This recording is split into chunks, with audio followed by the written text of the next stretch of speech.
Hello, we are live. Welcome. This is the Book Explosion Book of the Month live show. It is June, but we are. My bad. You're in timeout, you know? You are in timeout. You sit down there and you enjoy yourself down there in the timeout room. You think about what you've done. You think about what you've done, young lady. Anyway, welcome to our live show for our May Book of the Month. Finlay Donovan is killing it. It's a murder mystery thriller situation, a little bit more on the lighthearted side. Kat, do you want to give us a description for this book? Even though you're not, Sure. but it's fine. I read the ebook, so I don't have it.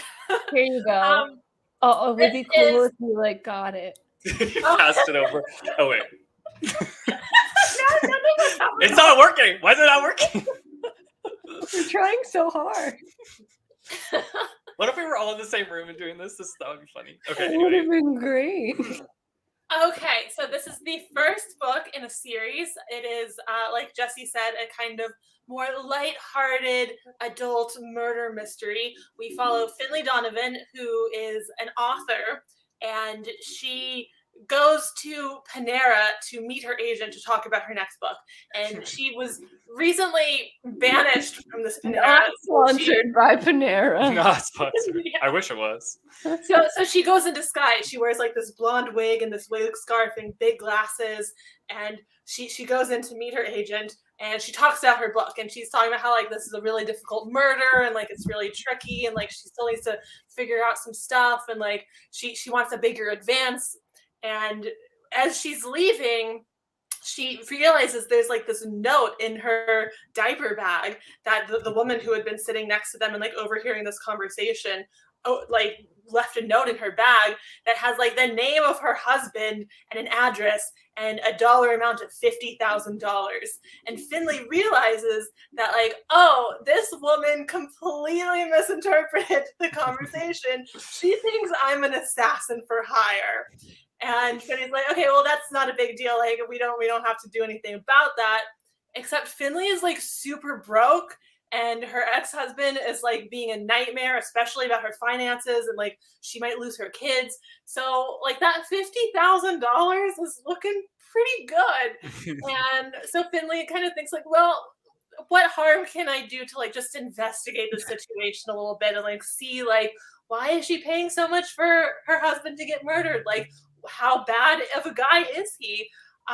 But during her investigation, she quickly gets in over her head. And for the rest of the book, we just follow and see how this sort of like accidental assassin for hire / novelist / single mom navigates this situation full of like shenanigans and murder. And yep. Like, she's a murder novelist, so like she knows she already has a sketchy search history.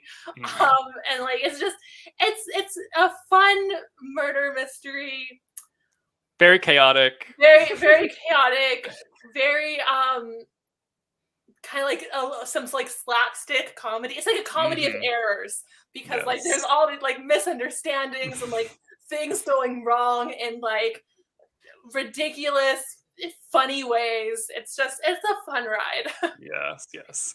And before we get to our thoughts on this book, I want to go ahead and announce our June Explosion Book of the Month. In June, we are reading This Is Not the Real World by Anna Carey. This is the sequel to This Is Not the JESS Show.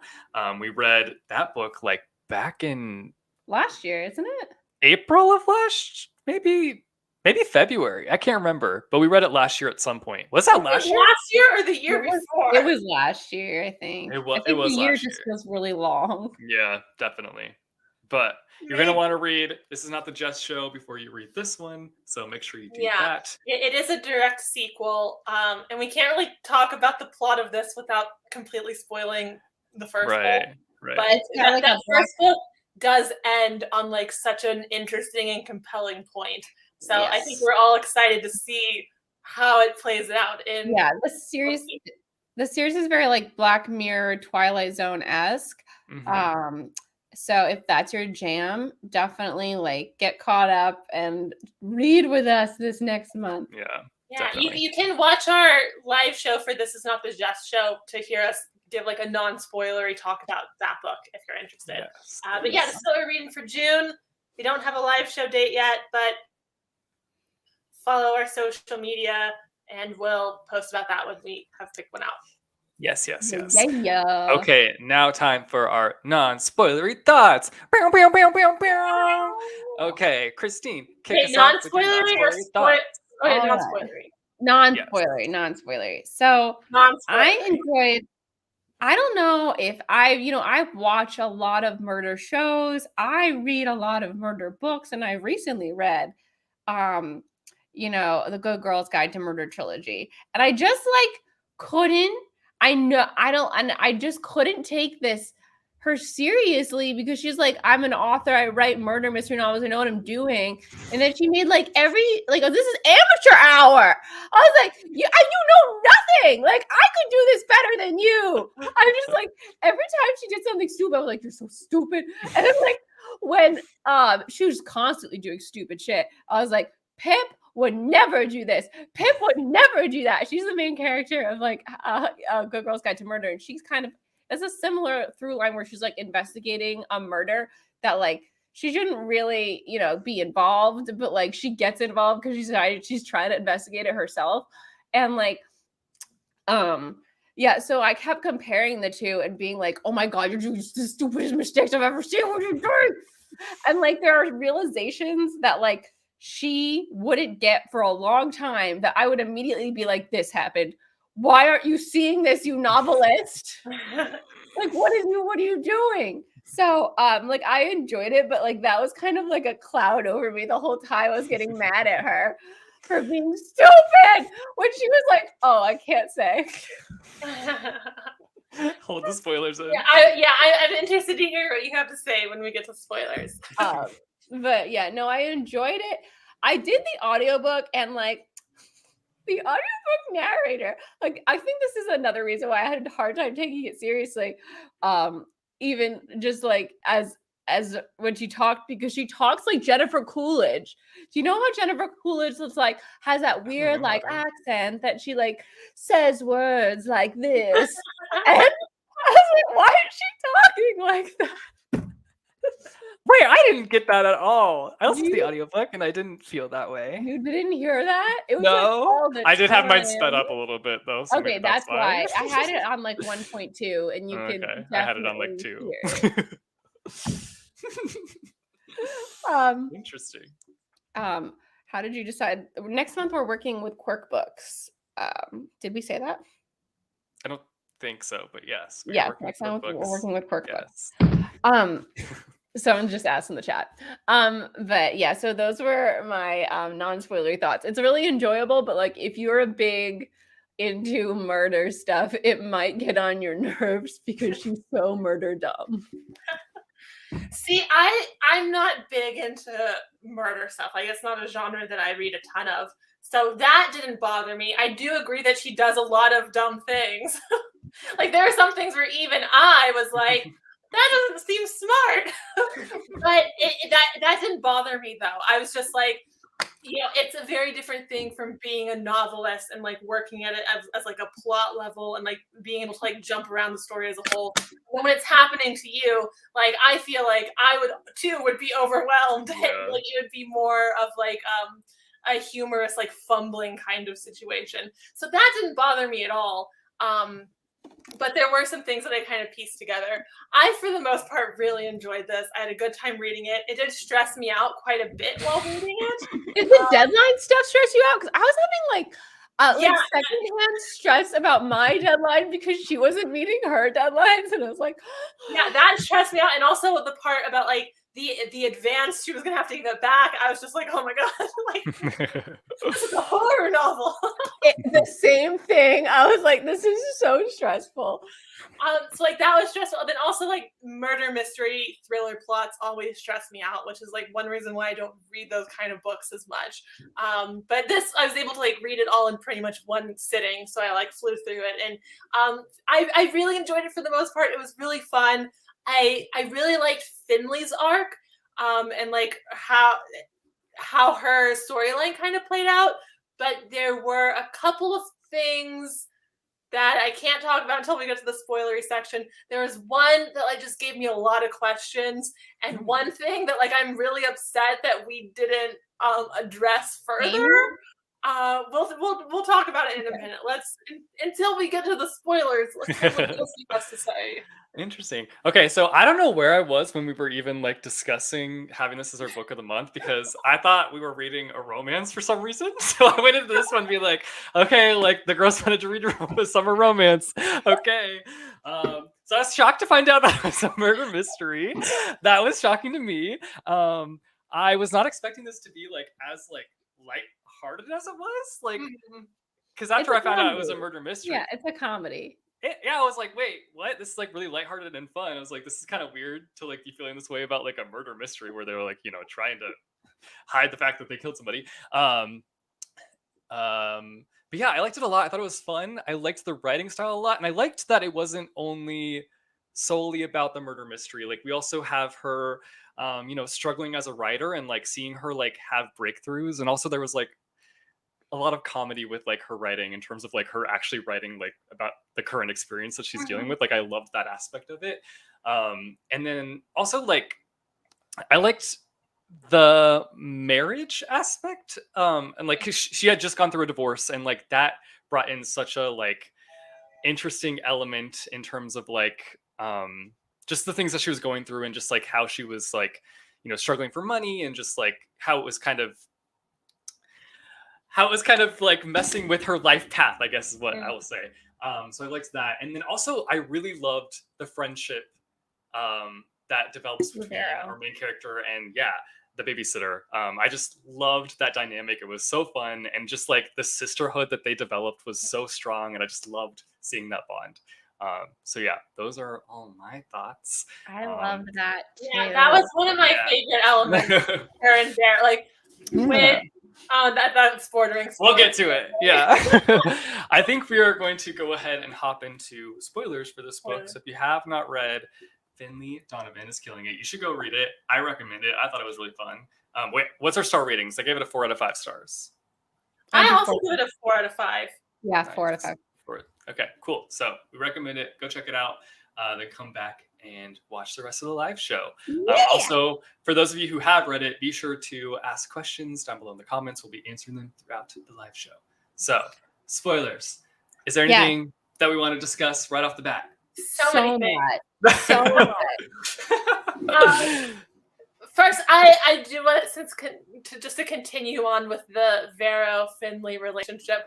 I loved when Vera got on board with it. When Vera decided, like, okay, so you're here. There's a dead body. Like, all right, let's do this. We're in this together now. She's like, I got student loans I need to pay for. Let's go.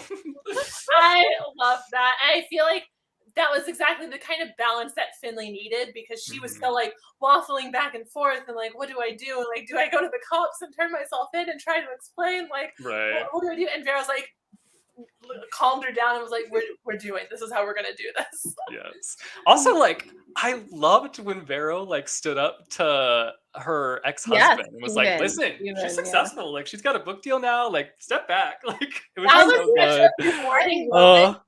That was such a rewarding moment for so many reasons. Like Vera having her back and her like standing up to her husband, but also the validation of like her career as an author. Like, she got this huge advance, and like this book is going to be a big deal kind of thing, to like this husband who always kind of like belittled her career. And like weaponized money, like in a lot of ways. He was like holding it over her head constantly throughout the story, and it was just like so nice to have that turn around, be like, look at me now. It's so weird, like, because being an author, like, you get so much imposter syndrome all the time. Like, I've just started having moments like that one that she had, like, recently, like, when I go outside of the book bubble, where I feel like I'm constantly being questioned, like, if I am an author or not. And then, like my cousins or like people I meet are like, she's a New York Times bestselling author. And I'm just like, wow. You're like, wait, I am. It's just like to see her have that moment moment was like so nice, and she's like, Yeah. wow, like they're right. Yeah, especially because she struggled for so long too. Like not only like the husband situation, but also because she is a struggling writer and just having such a hard time and just so down on herself, and then also having her husband be down on her to just have that turnaround. Yeah. I so good. also really loved, like, from like a plot perspective, how that victory of like her getting this big book deal and like the agent and Ed are all excited about the book contrasted with like she shouldn't be writing about this. Like she's gonna get in, like she's writing down her crimes. Like you're gonna go to jail forever, Finlay. I know. It's like, Finley, you can't like plan to change it later. You have to plan to change Yeah. it right now. Like, or that was someone just will such find a it. wonderful like narrative point, like from a storytelling perspective, like this great victory like tangled in this like great disaster like waiting to happen. It's like, what the fuck are you doing? I remember she like there was one point she submitted it to her agent. She's like, I hope I changed the names. Like I hope it's like I hope you did too. Oh, what are you talking about? What the fuck is your problem? If I was Vero, I would be changing the names as I read it. Right. Let me just fix this for her. Vero was on top of her shit. Yeah. And thank God she had her. And I love like the second I heard Vero's name, like her name means like truth in Italian. So I was like, she's a true friend. But yeah, the most mistakes ever in the history. When she was like, okay, let's just go to the end. When like after Nick is like, what are they gonna find hidden out there? And she's like, we have to move the body. Like no one's gonna be fucking watching it the night before they get the fucking warrant. Like this is the stupidest thing. And then when they get there and they're like, digging it up and they find other bodies, I'm like, just fucking leave. There are so many other bodies. They will be covering up this body, but they keep staying. And then with the other guy, I was like, just fucking leave. Because now it's framed for him, but they bury him. I'm just like, what are you guys doing? You're stupid. Yeah, that was one thing that when they were like, we have to dig up the body, I was just like, why? Let them find him. I know. Like, they're not going to tie it to you. So stupid. And when she like goes to the spin class, I'm just like, please stop. Stop talking to people. The one thing that got me that I was like, what are you doing? Was when she called the bartender again. Oh like, my God, I know. I get it. You think he's cute. You had a little flirty banter moment, but like, never speak to him again. Like, is that worth going to jail forever to like go forward a little bit more? And like just like the amount of times like breaking into the house, I was like, stop.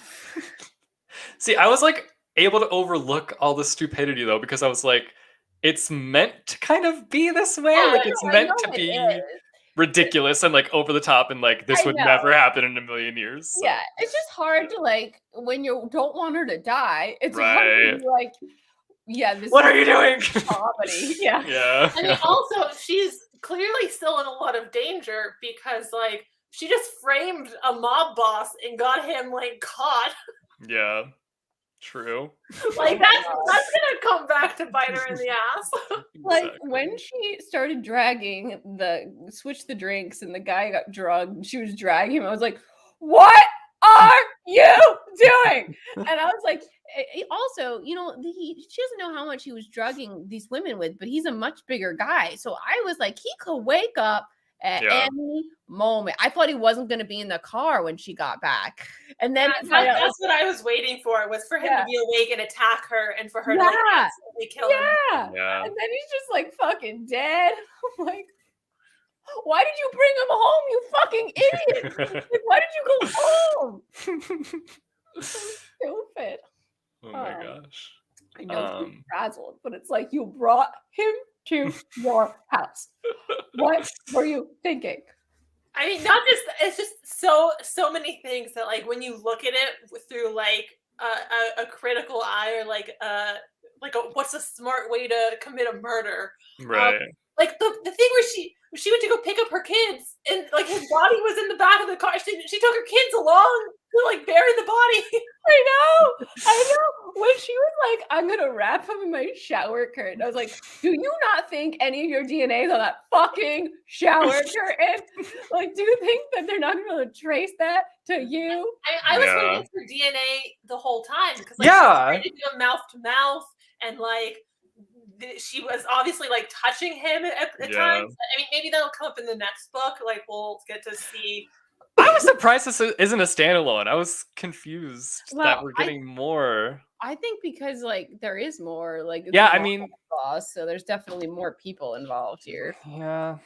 I think it's one of those mystery series where like each book has its own like central mystery murder, and then it's just like the same characters. Because like we get that drop at the end where like someone wants her husband dead, her ex-husband dead. Yeah. That's probably because he was like, it's his farm. It's true. Yeah. Actually, I don't think that's it. This is the thing that really annoyed me that like it didn't get addressed any further. Amber? Okay. Wait, is that her name? Who?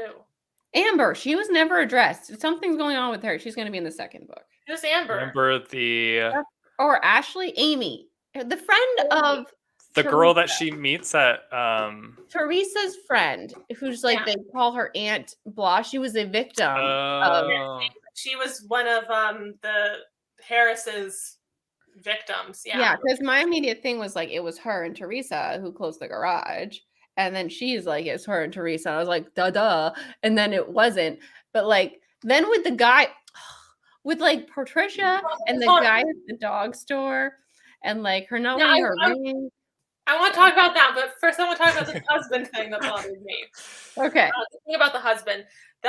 First, he's a cheater, you know, like he cheated on his current wife, or he cheated on Finley, his ex-wife, and is now with his current fiance. And we learn that he's cheating on her, and like that's already pretty bad. But then we get he's cheating on her with like this young secretary that he has power over, and like that starts to get like, okay, that's more than just you're a bad husband. Like you're in a position of power over these women, and you're doing this.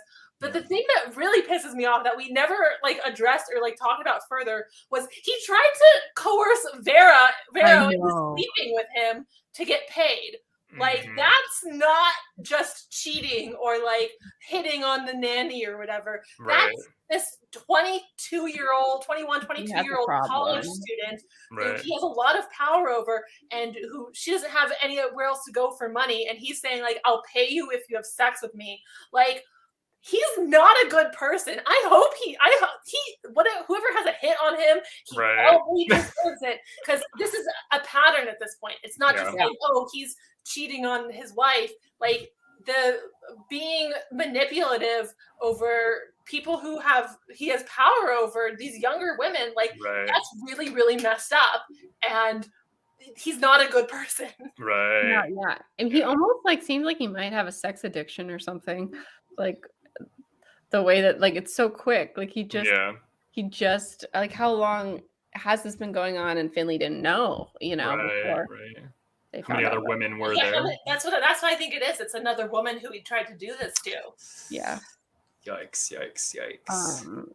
But yeah, that he's not cool. Like maybe he has good parts of him, but he's got a lot of issues. See, that was another thing. When I was reading this Kindle book, there was like I think 1 or 2 chapters of the next book, so I might be borrowing a little bit from that. Okay.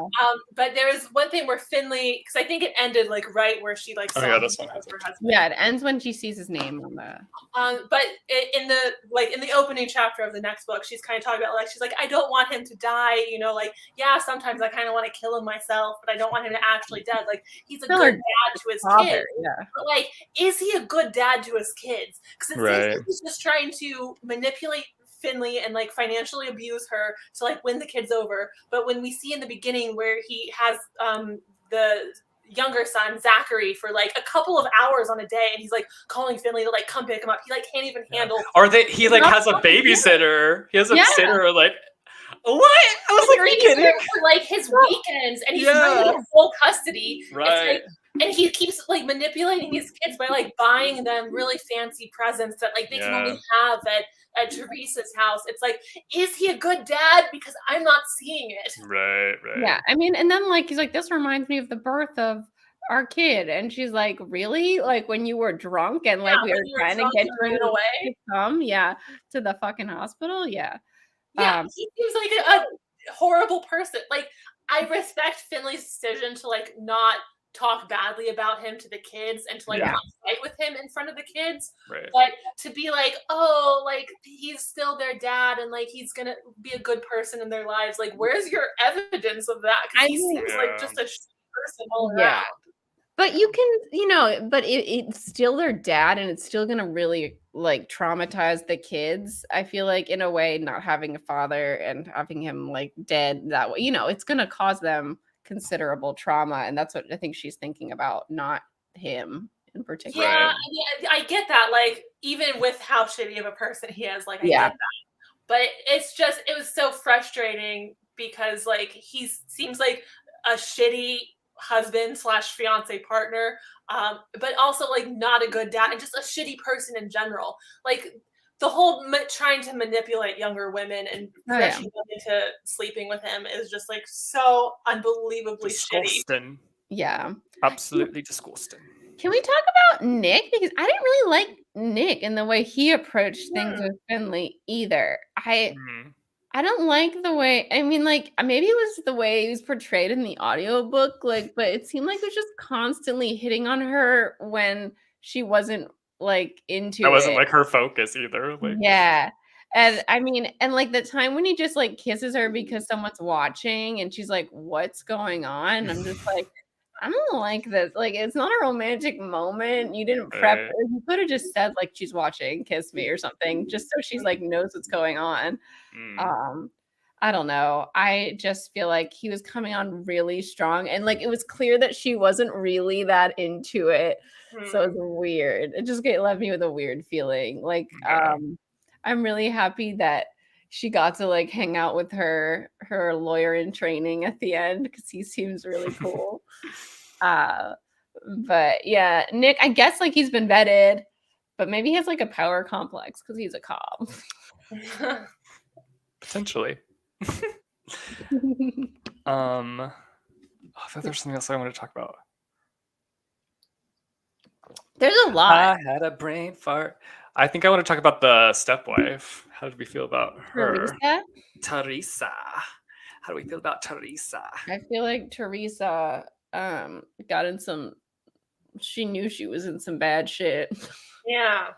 I mean, even if the mob boss was just like bearing like weapons or drugs or whatever she thought it was going to be, like, still, like, she's allowing him to do that. She's making that deal with him. And then she's sleeping with him. Like, they're all shitty people in this book. Yeah. I feel like we're going to learn more about her story in the next one. Like, because we really, that mystery was kind of left open to like how involved she was in everything and what she was thinking. And her friend, like, they were clearly a background setup for the next book. Is the second one out already? Yeah, it's out. The second one came out early this year, and there's a third one out early next year. Oh, it's not in paperback yet. No. You audiobooked it anyways. That's true. The audiobook is out. Yeah. Yeah. So that'll be interesting to see more about what she says, because I think she's lying when she says like, I didn't know. I don't know. Right. I don't have a lot of faith in her because, like, first she was sleeping with a married man, and then she cheated on her fiance, and then when she kind of like was threatening Finley, she threatened her kids. We're gonna take your kids away. No, and she was like, I would be nicer to me because I'm gonna have your kids. I'm the one who's gonna have your kids. And I was like, excuse me. Yeah.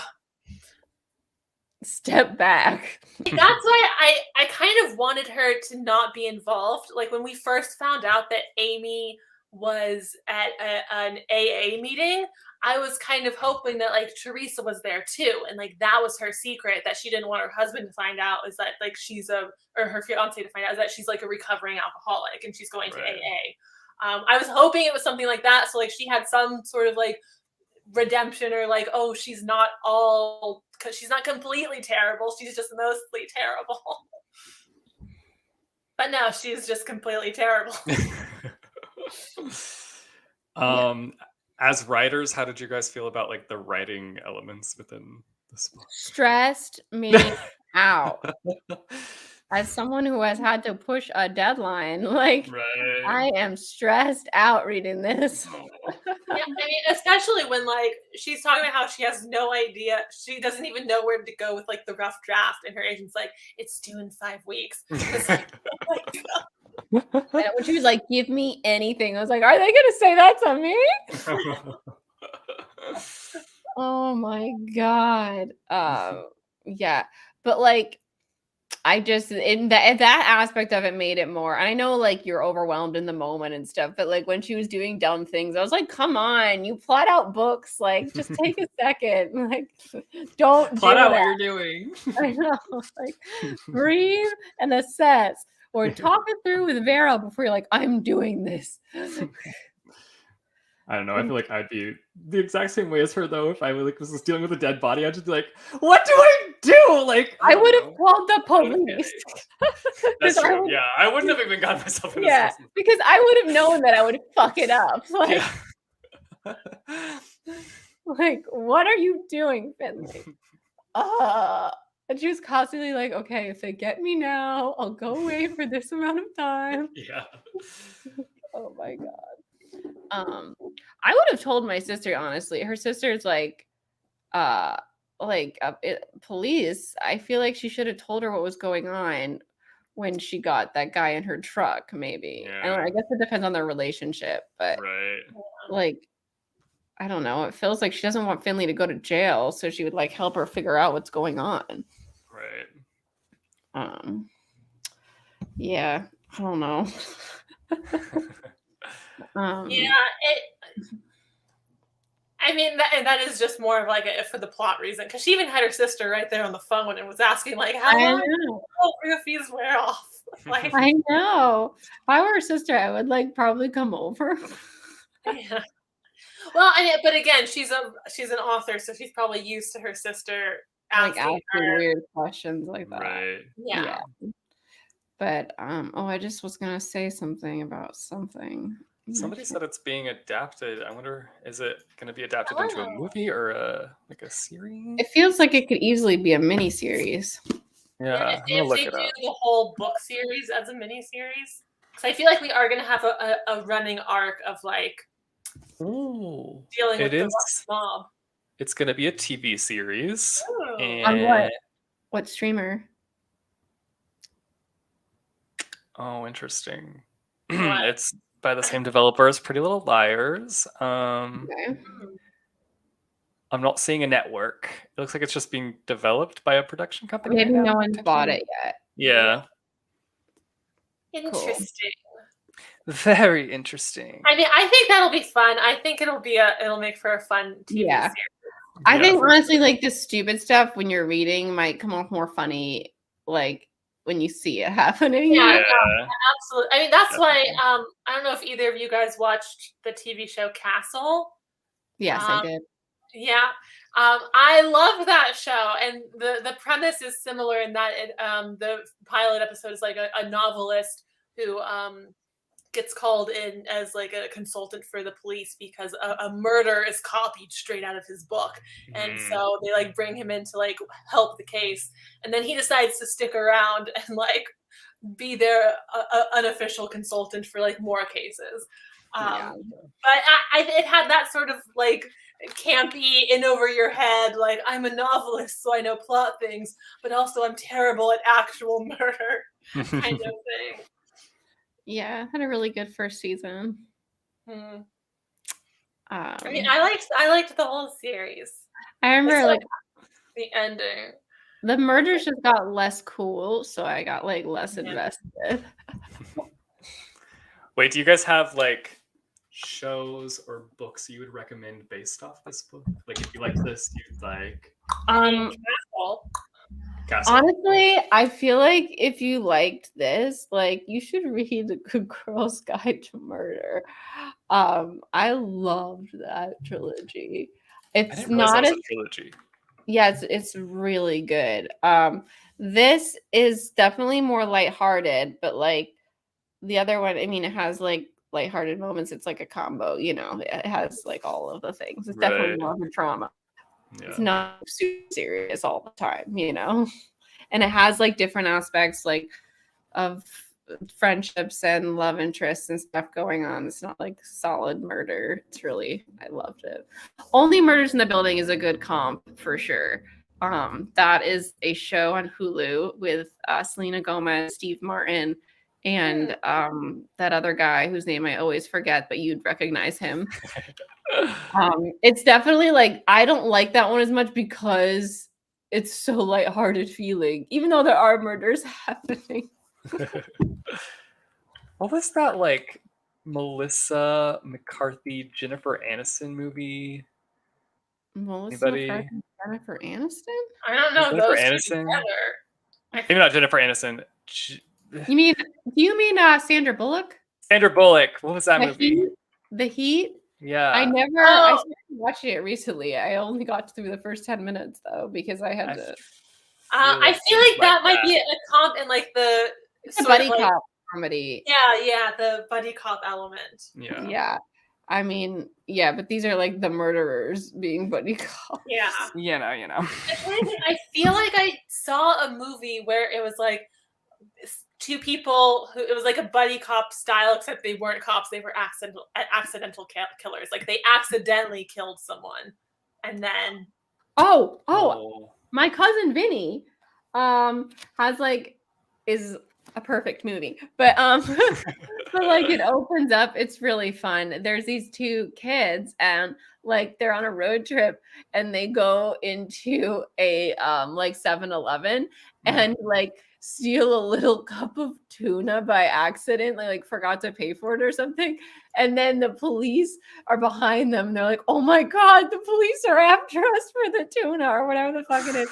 And then they get arrested for murder, but they don't know. They think it's about the tuna. Oh my God. It's hilarious. And then like, you know, you get deeper into it. They're like, wait, what? And like they look like these two murderers that they're wanted. Oh my God. And then Joe Pesci has to come because he's related to the kid. He's like the family lawyer, but like he's never been very successful and he's the best that they can get. And he has to come down to the South and he's like very New York, New Jersey. And it's just the best. And it's like a comedy of errors done so well. And highly recommend My Cousin Vinny. It's amazing.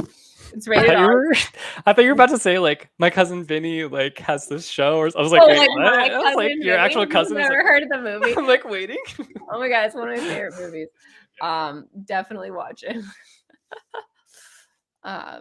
But yeah, I think about that opening all the time. It has such a great opening act one setup. The whole thing's perfect, but like I go back and watch it, I'm like the writing is so good. Is that what streaming is that on? It's on one of them because I see it all the time and I always wonder if I should rewatch it. Let's see. Wait, streaming. Let's see. It's available on lots of stuff. Oh, I think it's on HBO Max. Yeah, for free. Yes, it's definitely there for free. Hit it up on HBO Max or rent it for $3.99. Or watch with Cinemax. Start your 7-day free trial. That's what it was. Or get the DVD. Oh my gosh. I think it came out in 1990 because wow. Like, Throwback. Yep. Excellent movie. Let's see. Old. I mean, Yeah, old. That was one thing reading this book, an adult murder mystery with a protagonist who has an ex-husband and two small children who is 32. 32. I was like, when she said she's old, I was like, shut the fuck up. You are not old. 32 is so old. Wow. Okay. I this is kind of irrelevant, but like my Nana knows someone who's getting married and she's 32, and Olivia was like, oh my God, she's so old. And I was like, excuse me? Like, how old is Olivia? First of all, you're gonna be 29 this year. Yeah. You're not married. You are so ridiculous. Like, you could have gone to high school with her, you dumbass. And then I was like, I'm 31. Excuse me.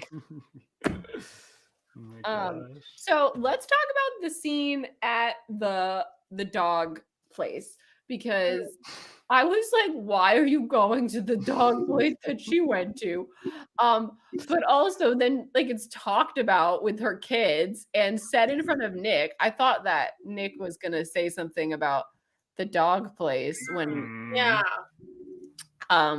but also they go there and then they like deduce nothing until the end. And I was just like, why aren't we investigating like this guy? I don't know. I just thought it was way more suspicious and way stupid. And then she finally figures it out at the end that Patricia is not dead. As soon as she says that she's just not exists, I was like, Yeah. she's not dead. Dumb. How did you guys feel? I got that too. The whole thing with the dog shelter, I didn't know why they were investigating there either, and that's one element of the story that I found a little unsatisfying, is that guy being the real killer, because we only see him briefly in that one scene, and everything after that, like it's a lot of assuming. Like, she could have it wrong. She was wrong about a lot of other shit early on. Right. So, like, how does she know it was that guy? And like he fought. Like, I just have a lot of questions. Like, I could believe that he did it, but she never confirmed it. Yeah, she never confirmed it, and I have more questions. Like, okay, so was that guy? Was he intending to kill him that night? Like, and if he's really involved with Patricia, did he know that like Patricia was trying to get him killed that night? Yeah, like, did he know about her? Why did he follow her to her house? And like, we didn't get any closure. He was gonna pin it on her then, and like, is that any better? That like you're saving Patricia from this horrible man, like ruining this random woman's life? And why didn't he tell Patricia what he did? Because like he still paid her the money. Yeah. So it was very confusing, because I thought it would be way more satisfying for the women to have done it because of what he does to them. Yeah, agreed. Yeah, and so when I started putting that together, I was like, oh, the women did it, like that's awesome, kind of. And then it wasn't them, and it was like, oh, it's just that. Yeah. So I don't know, but maybe there's more in the next book. I think it would have been better if it was one of his victims who did it, like one of the women who did it. Right. Because that element of the story doesn't change much after Finlay has already gotten herself involved with like this other murder, this other hit in the Russian mafia, and still trying to cover up the murder. Like, it wouldn't change much if it was Amy that did it, or if it was one of the other women who was the actual murderer. And I would feel a lot better about it than it was just like this random pet store guy who may or may not be involved. I know. Yeah. When he did it all on his own, and he knew how to silence the garage. And like when she reads in like her husband's handwriting that like they did it, I was like, yes, that was a great moment. And then it was just kind of like it's when she talked to Mrs. Haggerty, and she was just like, it was a man. I was like, oh, that sucks. Like, I mean, just like that's kind of, it wasn't anyone that made you feel like, oh, cool. That was I also wanted Mrs. Haggerty to have like more of a role that like we didn't expect, because she was always looking, like we heard about her every second. Like I think she's mentioned like 1,000 times. And it was very Desperate Housewives, her involvement. I kind of wanted it to be like, if it wasn't gonna be like Teresa and Amy or like one of them, I kind of want Steven to be involved. Of like, that's what I thought it was for a while. He might be more involved because the next book. Right. But I thought it might have been like Steven and Teresa stopped by, or like even just Steven stopped by and he sees this this guy that like Finley brought home, and like whether he's jealous or he just wants to like do something to her to make sure he gets the kids, or like whatever, for whatever reason. I just thought it would be more interesting if it was someone close to Finley rather than like random guy she's met once and she's not 100% sure how he connects. Yeah. I feel like there might be a better resolve in the next book. Like I feel like maybe since it is just an assumption, we're gonna find out there's more there that we didn't think. Like it could have been Steven. Like we don't know. It's just a guy. Like, and she's just like, yeah, he must have used his belt. That's what happened. Yeah. So we'll see. Yeah. Because I feel like people who read the second book could be like, as we're discussing. Like, I could just imagine. Read the second one so you know. Like you don't know because you haven't read it. But yeah, that Russian woman scared the shit out of me. I liked her as a character though. Yeah, she's brought some spice. She did. She did. I loved like how she's like, I will pay you as much as any man for the same job. We women have to stick together. Hey, feminism. Yeah. Yes. So, and Finley's like, is this really the time for feminism? Or didn't she think something like that? It was funny. Yeah, I think their interactions are some of the like funniest moments of the book for me. Yeah. Right. I liked that too, and I liked how that woman was very much like paid Finley the remaining amount and was like, you did the job, and she's like, I really did it, and it's like he's gone. I also love how both of the mob widows refer to Finley's work as like, oh, she's very neat at her job, and like we get to see behind the scenes where it's like a disaster. Like it's the messiest thing ever, So but like it somehow turns out okay. Yeah, I know. Every time she said that, I was like, you don't even know. Okay, anytime Finley would be like taking their cell phone and their wallet, I'm like, what are you doing? Like she'd bring their cell phone home and I'm like, are you an idiot? Like their cell phone can be tracked. I just can't ping at any moment, you dummies. Oh. I mean, also, before we found out that Finley had, like, she already had a burner phone, I was already getting really anxious at how often she was calling Patricia. I was like, stop calling her. You have a burner. Like, you stop calling her on your cell phone. And then, like, we don't find out until later. She's like, oh, yeah, I have a burner phone that I paid for in cash, like, just because I didn't have a credit card. It's like, oh, my God. And when she destroys the phones at her house, I'm just like, why are you so stupid? Like, go throw them out somewhere else. I can't with you. Like, I've learned so much from Pip, and she's so thorough and like just knows everything. And I just like this 17-year-old girl knows so much more than you. Oh my gosh. Yeah. So I mean, anyway. yeah, on one hand, I feel like I might have enjoyed it more if she was more like murder savvy and like was more. You gotta read A Good Girl's Guide to Murder. I will, but then again, but I want to say on the other hand, like I loved how not how incompetent she was at murder. Like it made for a really fun and interesting read. Like I do think it'll be a great TV show. Like maybe that will be funnier to like see in person, like easier to like not get mad at when it's like. But or it might have been funnier if she was a romance writer and was trying to do suspense for the first, like trying to do murder for the first time. Yeah, I think that would have been a fun concept. But anyway, let me just say though that the Good Girl's Guide to Murder audiobooks are excellent, full cast, like so good. Okay.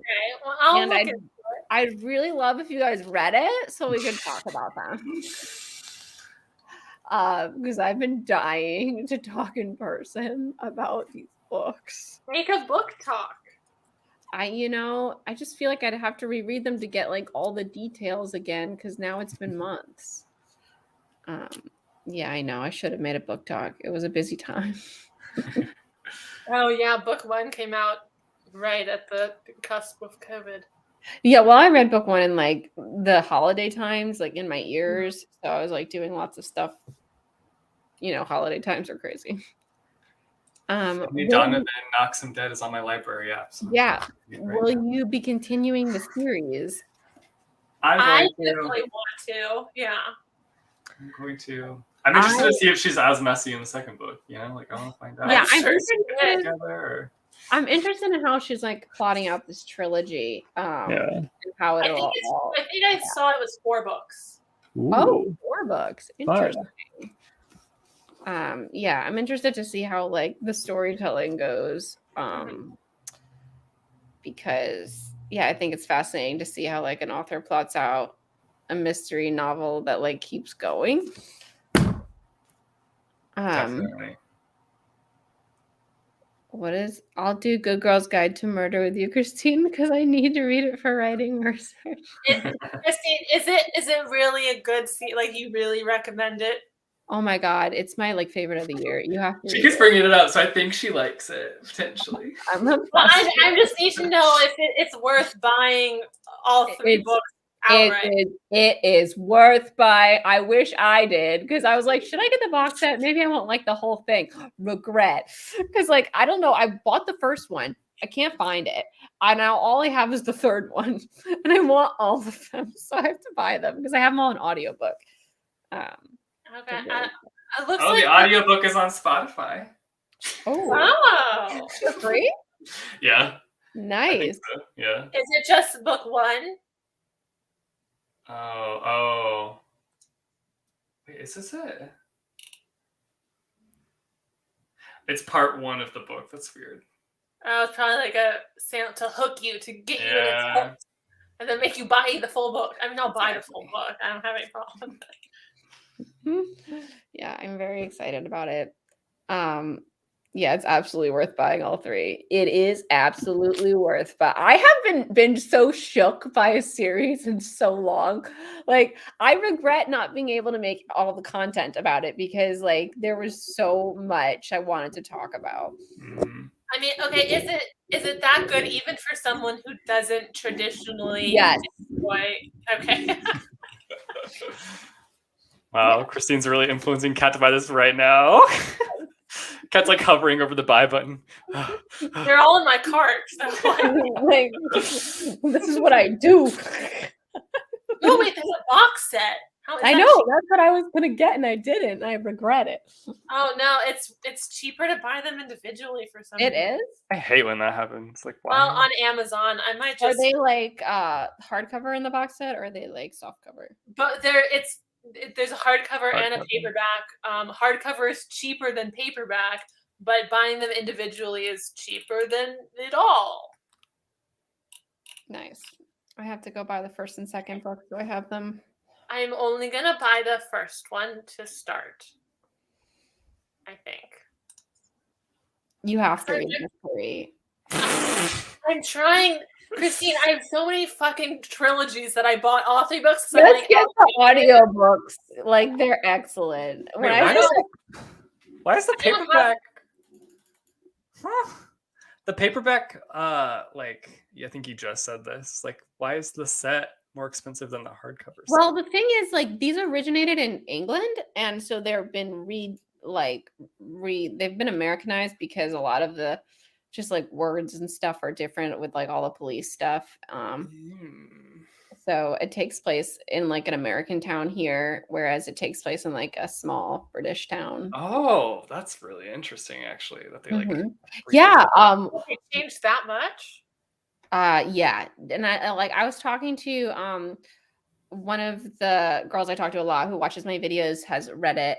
And we were talking about like all the differences like right after I read it. And it was just like fascinating, because there is just so much verbiage that's different when you're talking about like police stuff and like even just town and school stuff, because she's a senior. So like the kind of school is different, the way that they do like their stuff. Yeah. The author had to do like more research probably for like the Americanized. Well, yeah, I wonder if like a professional or is it translator did it or something. Oh. A translator. Interesting. Yeah, because they did that for like the Harry Potter books. They were like translated for America, you know, because just like I didn't know that. That's so interesting. You didn't know that? Yeah, that's why it's called the Sorcerer's Stone. Because they thought poor Americans. Poor Americans, those dumb Americans. They don't know anything. But like there's just like Oh. random words that are different that like Yeah. because they're children, you know. So when you're kids, you're reading it, you could get confused, I guess. But like I think it was a good marketing decision in terms of like the Sorcerer's Stone because a child is definitely more interested than a sorcerer than a philosopher in America. Like philosopher sounds Yeah. like literature. Yeah, but they kept everything else that was like Britishy about it. Yeah, like snogging. But I think there's probably other random things that we wouldn't even think about because like we don't register because we're not British, you know? Yeah. I don't know. I love that this Alright, is so- turned into a live online book shopping. But yeah, I mean, if there's a month that we want to do the last book, We'll discuss that later after the show's this has been a really fun live show. I feel like there's a lot to Yeah. dig into here. Like, I actually wasn't expecting that because, you know, it's a relatively short, like, fun murder mystery. And like we don't always have a ton to talk about contemporary books. Yeah. yeah, I feel like it's not a contemporary book though. That's why all the characters have a lot of like layers and shades of gray that like moral areas that we can discuss. Like, I mean, Yeah, there was like a lot of things going on besides just the murder mystery too. yeah. And even like the fact that Finlay, you know, she's our protagonist, she decides to fucking bury him. When she decides to go bury him, I'm like, you know, whenever you bury a body, they uncover the body. Just from the very beginning. I'm like, you write mystery novels. I mean, I was also wondering why she only buried him. Like, why didn't she try to like burn off his fingertips or like?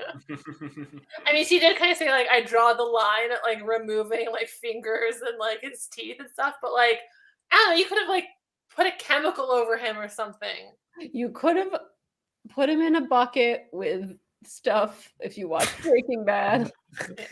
I mean, also at this point, like she's a completely anonymous person to this guy. Like, there's nothing to connect her to him. So, like, she's never going to be a suspect until she buries him on her ex-husband's farm. Yeah. I would honestly like, I don't know, from the very beginning when he like tried to drug that girl, I would be like, this man just tried to drug the girl and I like switched their drinks and now he's drugged. Like, police, do something about this. Look at his phone. Like that. She could have done that. His phone covered in evidence. Like, But yeah, I mean, she should have done that. Yeah, that's what she should have done. Like, hey sis, I just like caught a like serial rapist, or you know. The thing is, if she had, because at that point, like she wasn't planning to actually kill him, and like she didn't want to. So like at that point, that's what she should have done, or she should have driven him straight to the police station. Like, yeah, get him out of the car, take him to the police station. Like, yes, you won't like get paid, or like you won't complete that. Like, she wasn't planning to do it anyways, and like no money had been exchanged up front. Yeah, like that could easily be explained of like you misinterpreted that conversation if Patricia like tried to come forward. And then she could have written her book with the inspiration of all this.